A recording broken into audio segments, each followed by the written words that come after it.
મહાપુરુષોએ ગુરુનો મહિમા ખૂબ ગાયો.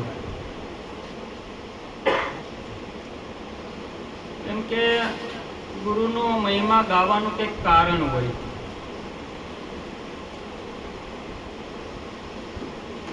કે આધિ અને વ્યાધિ ઉપાધિની અંદરથી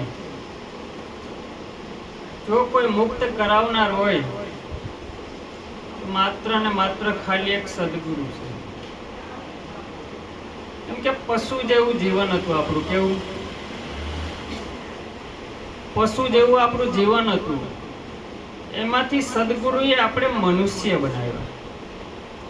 પશુ કી પન્યા બને, નરકા કશું ન હોય. નર જો ઉત્તમ કરણી કરે તો નરની અંદરથી નારાયણ થવાય. કેમ કે એક એક શબ્દની અંદર મહાપુરુષોના જીવન રોકાઈ ગયા. એક શબ્દની અંદર રાજા હરિશ્ચંદ્રનું જીવન રોકાઈ ગયું.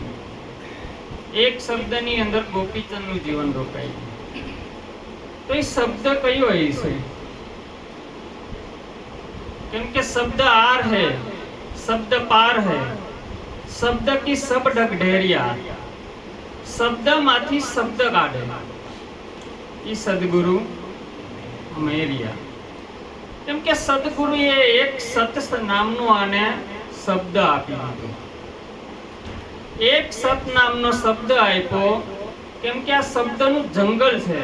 પણ મહાપુરુષોએ એમ કીધું છે કે એક સત્ય શબ્દની અંદર તારું જીવન ગાવ.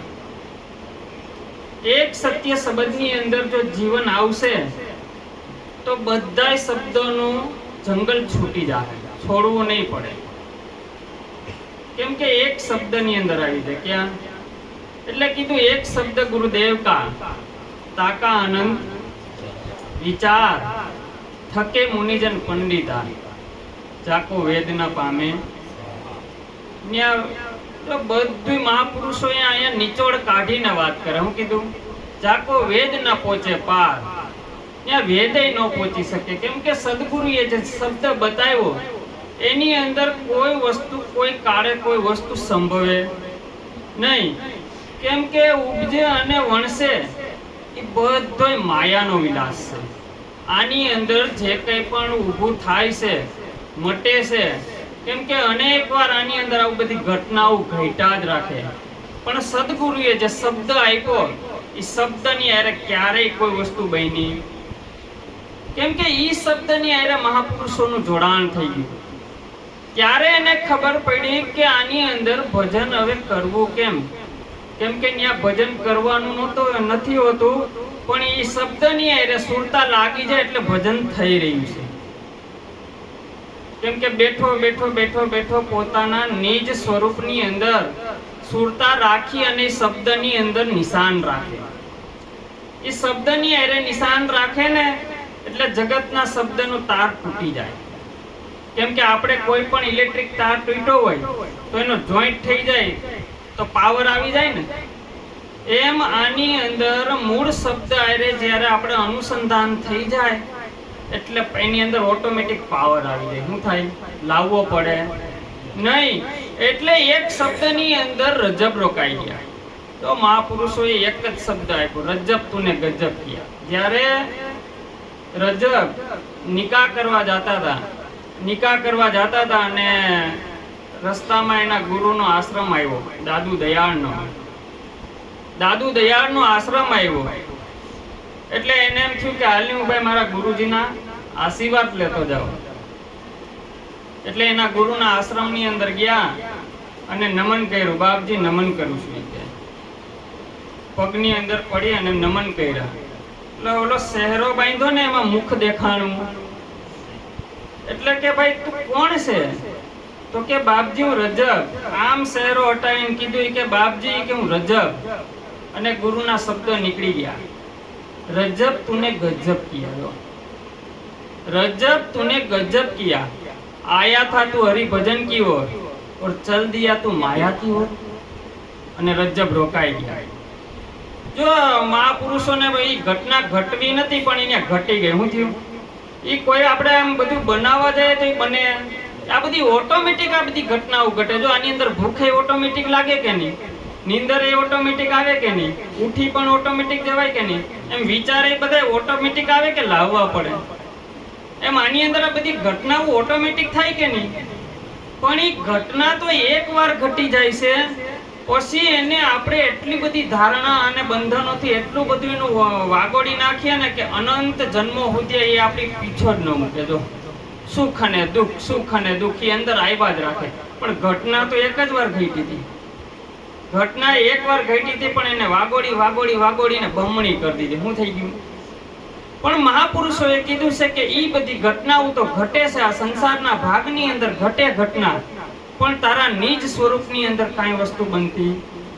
એટલે કીધું મીરાબાઈ, આત્માને ઓળખા વિના આ ભવના ફેરા નહીં મટે. આ ભ્રમણાને ભાંગા વિના લક્ષ 84, આ ભ્રમણાને ભાંગા વિના તમારી લક્ષ 84 નહીં મટે. આપણે જે કંઈ પણ અજ્ઞાન હોય, આપણે જે કંઈ પણ મૂળની અંદર નડતું હોય એને કાપવું તો પડે ને. કાપ્યા વગર એને કઈ થાય? જ્યાં સુધી આપણા અંતરની અંદર અંતરાયો એટલા બધા પડ્યા છે, એ અંતરાયો જ્યાં સુધી નહીં કપાય ત્યાં સુધી મૂળ આપણે નામની અંદર જઈ શકશું. કેમ કે બધા નામથી આપણે કામ કરીએ છીએ, પણ ઈ નામથી કોઈ કામ થાય? સર્વના નામથી બધું આપણા દૈહિક કાર્ય કરીએ છીએ, પણ ઈ નામથી આ ટોટલી આખો સંસારનું કામ થાય છે. બધું એના દ્વારા જ થાય છે ને. એટલે કીધું દીના ભગતે કે હરિમાં હાલવું, હરિમાં ચાલવું, હરિને અડેસે હાથ, અડગો રહીને ક્યાં ગોતે ક્યાં નથી દીનો નાથ. કદાચ આ તમે કદાચ ઊંડે આપણે કદાચ ગમે ત્યાં જઈએ, પણ એની હાજરી તો છે ને. એની હાજરી વગર કોઈ કાર્ય થાય? જો આની અંદર શરીરની અંદર આપણે જોવા જઈએ તો આપણે આની અંદર કંઈક ઘટના ઘટી હોય, દાખલા તરીકે આની અંદર હાથની અંદર આપણે લાગ્યું હોય ને આપણે કોકને પૂછીએ કે ભાઈ શું થયું, તો કે હાથને લાગ્યું. કોને લાગ્યું? હાથને લાગ્યું. તો કોકને પૂછ્યું તમને ક્યાં લાગ્યું, તો કે પગમાં લાગ્યું. કોકને પૂછો તો ક્યાં લાગ્યું, તો કે ભાઈ પાછળ ખંભામાં લાગ્યું. પણ તમને ક્યાં લાગ્યું? કે આ શરીરની આરે બધી ઘટના બધી ઘટે છે, પણ આપણું મૂળ સ્વરૂપ છે એની આરે કોઈ ઘટના ઘટતી નથી. જો એટલે કીધું ઘટમાં જુઓ વિચારી આપ, બીજો સિદ્ધ કરો સંતાપ, અલખ લખો અનહદ નિર્વાણી. આ બિન રસનાએ બોલે. જો આપે તાળું આપે કૂચી, આપ અંતરપટ ખોલો, ઘટમાં જુઓ વિચારી આપ, બીજો સિદ્ધ કરો સંતાપ. કેમ કે આ ઘટની અંદર જ બોલી રહ્યો છે. જો ઘટની અંદર જ બધું કામ કરી રહ્યો છે, ઘટની અંદર જ બોલે ને. ઈરાન બાપુએ કીધું ને કે ઘટમાં જુઓ વિચારી આપ. ઘટની અંદર બેહીને એકવાર શાંતિથી વિચાર કરો કે આની અંદર મારા મૂળ સ્વરૂપની અંદર મને રહેવા કોણ નહીં દેતું હોય. આખો દી આપણી દ્રષ્ટિ આપણી બહાર જ ફરે છે કે ભીતર અંદર આવે છે? હા, મનની અંદર આપણે જીવીએ છીએ કે સ્વરૂપની અંદર જીવીએ છીએ? બુદ્ધિના ઉચ્ચ નીચ ડખાની અંદર આપણું જીવન જાય છે કે મૂળ સ્વરૂપની અંદર જીવન જાય છે? તો અભ્યાસ સૂક્ષ્મ છે. સદગુરુએ આપણે કાચો માલ આપ્યો. કેવો આપ્યો? કાચો માલ આપ્યો છે આપણે. સદગુરુએ એને ખાલી ઈશારો કર્યો, ઈશારો કરી અને વાતને પ્રગટ કરી. હવે એને આપણે મહેનત આપણે કરવી પડે. હા, મહેનત તો આપણે જ કરવી પડે. કોઈ બીજા કરી દે એમ થાય? કેમ કે હું ખાઈ લઉં ને તમારી ભૂખ મટી જાય એવું બને, હું હુઈ જાઉં તમે નીંદર થઈ જાય એવું થાય? આની અંદર હાલવું તો આપણે જ પડે. એટલે કીધું છે કે જાવું છે કઈ મેરુ ને આસમાન, ચડવું છે કઈ મેરુ ને આસમાન, માયલા કાળિંગા સાથે તમે યુદ્ધે લડો. આની અંદર મન ડખા કરે છે તો એને ક્યારેક બેહીને શાંતિથી વાત તો કરો. ભાઈ તને ઘટે હું આની અંદર? એને પૂછો તો ખરા કે તારે આની અંદર જોઈએ હું? એટલા જન્મો જન્મથી તું મને ભટકાવે છે, તારી એકવાર તો મને માંગ કે આને જોઈએ હું? ત્યારે એને ખબર પડે કે હવે આની અંદર આનો રાજા આવી ગયો. માલિક આવી જાય પછી કોઈ હલન ચલન કરે? એમ રાજા આયલો જાતો હોય કોઈ ઉપર નજર નાખે? રાજા જાય ને પ્રજા ઓટોમેટિક જાય, કોઈ લઈ જવો પડે? એમ આની અંદર જ્યારે મૂળ સ્વરૂપની અંદર દ્રષ્ટિ જાય ને એટલા બધા શાંત થઈને બેસી જાય. શું થાય? જેમ પાણીની અંદર બધા વમળો ને બધા ઉઠે છે પણ જેમ સ્થિર થાય એટલે પાણીની અંદર પડ્યું ને એ હિસ્સે દેખાય. કેમ કે સાગરોની અંદર કોઈક નાની લહેર છે, કોઈક મોટી લહેર છે, કોઈક એનાથી વિશેષ છે, પણ એ લહેર ઉઠી તો સમુદ્રમાંથી ને. એમ આની અંદરથી આખો દી વિચારો ઉઠે છે, આ બધું ઉઠે છે તો મૂળ બ્રહ્મની અંદરથી જ ને. બ્રહ્મની અંદરથી જ આ બધું કામકાજ થાય છે ને. પણ અજ્ઞાનતાના કાળે આપણે ખ્યાલ નથી રહેતો. જો આ બ્રહ્મની અંદર ખરેખર કાંઈ બન્યું નથી ને આપણે બ્રહ્મની અંદર બીજું બધું ભેળવવા જાય. શું થઈ જાય છે? પણ એની અંદર કાંઈ નથી બન્યું. એટલે કાંઈ નથી. જુઓ જગતમાં કાંઈ નથી. ઠાલા આવ્યા ને ઠાલા જવા ને જુઓ જગતમાં કાંઈ નથી. એટલે મહાપુરુષો કીધું છે કે બ્રહ્મ સત્ય ને જગત મિથ્યા. જગત મિથ્યા હું કામે ને કીધું ખ્યાલ? કેમ કે ખોટું કહેવા જાવ ને તો સંસારના ભાગની અંદર જે કોઈ પણ લોકો રહે છે એના માટે જગત સત્ય છે. એના માટે જગત સત્ય છે. પણ અહીંયા મિથ્યા કીધું. ખોટું કહેવાય એવું છે મિથ્યા. એટલે એક કાળે હોય ને બીજે કાળે ન હોય ને મિથ્યા કહેવાય. શું કીધું? એક કાળે હોય ને બીજા કાળે ન હોય. એટલે સંતોએ મિથ્યા કીધું કે તારી મિથ્યા દ્રષ્ટિને તું વારી લે. તારી મૃગ નયન અખ્યાને વાર મૂર્ખ તારો જાય જન્મારો. મૂર્ખ તારો જાય જન્મારો. કેમ કે કેટલા જન્મોથી આ ધરતી ઉપર આવે છે, પાછો સ્મશાને જાય છે. એમ આની અંદર પુનરપી જન્મ પુનરપી મરણમ. આની અંદર અનેક વાર માતાના ગર્ભની અંદર આવે ને પાછો સ્મશાને જાય છે. અહીંયા આવી અને બધું જે કંઈ પણ ઊભું થાય છે ને એને સાચું માની લીધું. અહીંયા આવીને ટોટલી વસ્તુ બધું સાચું માની લીધું. જે ઘરની અંદર જઈને હોય ઘર સાચું માની લીધું. જે નામ આપ્યું એ નામની એટલી પ્રીતિ થઈ ગઈ ને કે કોઈ અડધી રાતે પૂછે તો એને સાચું માને. જે દેશમાં જઈને દેશ સાચો, જે માત પિતા સાચા. હા, એ વ્યવહારિક દ્રષ્ટિએ બરોબર છે, પણ પારમાર્થિક દ્રષ્ટિએ બધું ખોટ મિથ્યા. કેમ કે અનેક વાર આપણે ક્યાંક ને ક્યાંક જૈનમાં આવી છે તો ન્યાય બીજા મા બાપ છે ને. તો એટલે કીધું છે કે આ તમારો છેલ્લામાં છેલ્લો જન્મ છે. જો ચેતવું હોય તો ચેતી જાજો. કેમ કે મૈરા પછી ગણશે બધાય પ્રેત. કેમ કે કાચના રમકડામાં તમે ક્યાં સુધી રમશો? આ ભૂતોના સંગમાં તમે ક્યાં સુધી ભાઈ પહોંચશો? આ ભૂતોનો સંગ કીધો છે. હા, કાચના રમકડા. કાચ જેમ પડી જાય અને ક્યારે તૂટી જાય એની ખબર રહે. એમ આ આપણું શરીર છે એ કાચના રમકડા જેવું છે. ક્યારે તૂટીને પડી જાય કઈ નક્કી છે? કેમ કે બધુંય થાય આની અંદર ટોટલિંગ વસ્તુ બધુંય બને, પણ મૂળ સ્વરૂપની અંદર ક્યારેય કોઈ વસ્તુ બનતી. કેમ કે રાત છે તો દિવસ છે, શિયાળો છે તો ચોમાસું છે, ચોમાસું છે તો ઉનાળો છે. 3 ઋતુ છે કે નહીં? બધું એના નિયમમાં ચાલે કે નહીં? બધું ટોટલિંગ વસ્તુ એના નિયમમાં. અગ્નિના નિયમમાં. પણ એક જ અગ્નિ હોય એ રસોઈ પકાવવા માટે થોડુંક અગ્નિ જોઈએ, પણ એને જ બાળવા માટે પછી બાળવા માટે વિશાળ અગ્નિ લાવવી પડે કે એ નહીં અગ્નિ થઈ જાય? જો ઉપયોગના ક્યાં ક્યાંય કારણોમાં થાય છે, ઉપયોગ ક્યાં કેવો લેવાય છે.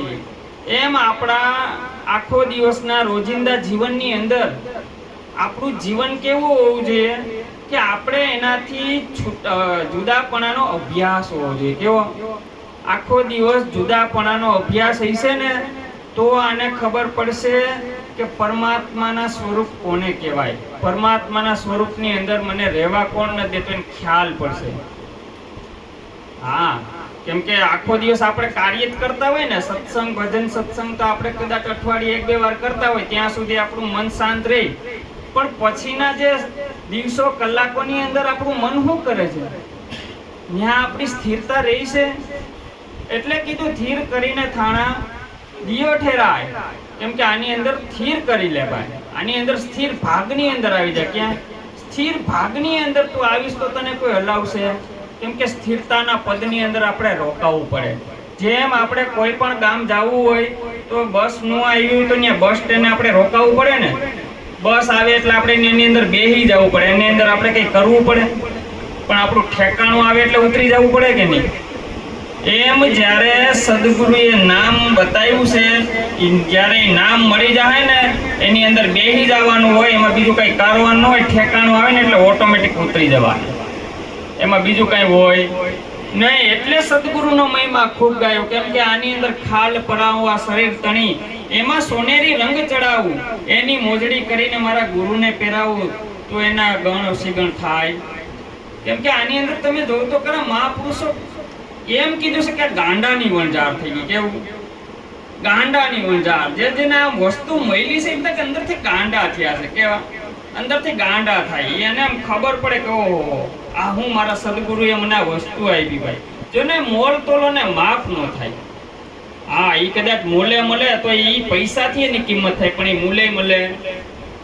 આની અંદર તો પોતે અહોભાવ કરે કે મને જે મળ્યું છે એ સર્વને મળે. જો મને જે આનંદ થાય છે એ સર્વને આનંદ થાય.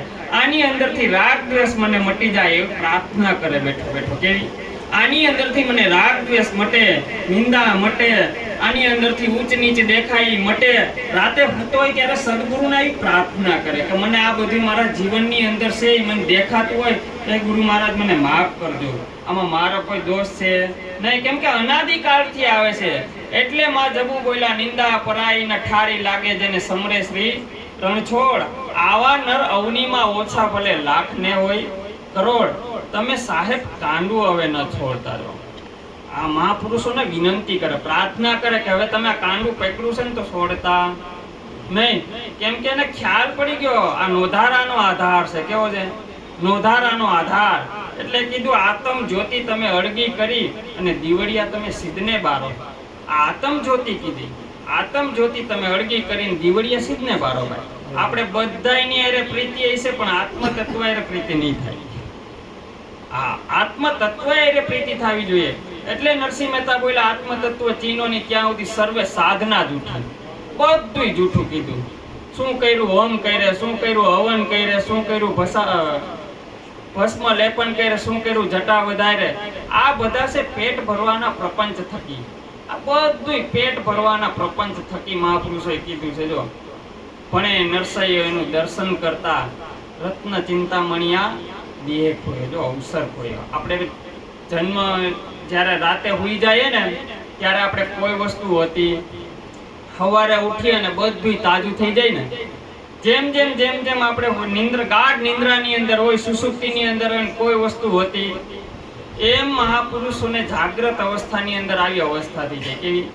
કે એને કાંઈ ન હોય, જેમ બધા પરમાત્માના સ્વરૂપ છે એવી એની દ્રષ્ટિ થઈ જાય. કેમ કે દ્રષ્ટિની અંદર આ ભેદ હતો, એ ભેદ સદગુરુએ તોડાઈ નાખ્યો અને એક રૂપની અંદર આનું દર્શન કરાવી દીધું. કેવું? દર્શન. કાંઈ બીજું નહીં. જો દ્રશ્ય નહીં, દ્રષ્ટાની ખાલી દર્શન કરાવી દીધું. દ્રશ્ય દ્રષ્ટા એની જગ્યાએ બરોબર છે, પણ એ સદગુરુએ કેનું દર્શન પોતાનું કરાવી દીધું. કેવું? પછી એને ખબર પડે કે આની અંદર દ્રષ્ટા પુરુષ કઈ રીતે છે. સદગુરુ દર્શન કરાવે ત્યારે દ્રષ્ટા પુરુષ જાગે, ત્યાં સિવાય દ્રષ્ટા પુરુષ જાગે. કેમ કે આવો સદગુરુનો મહિમા છે. જેને જેને સમજાય તેને ધન્યવાદ છે. આટલું કહી મારી વાણીને વિરામ આપું. સદગુરુ મહારાજ.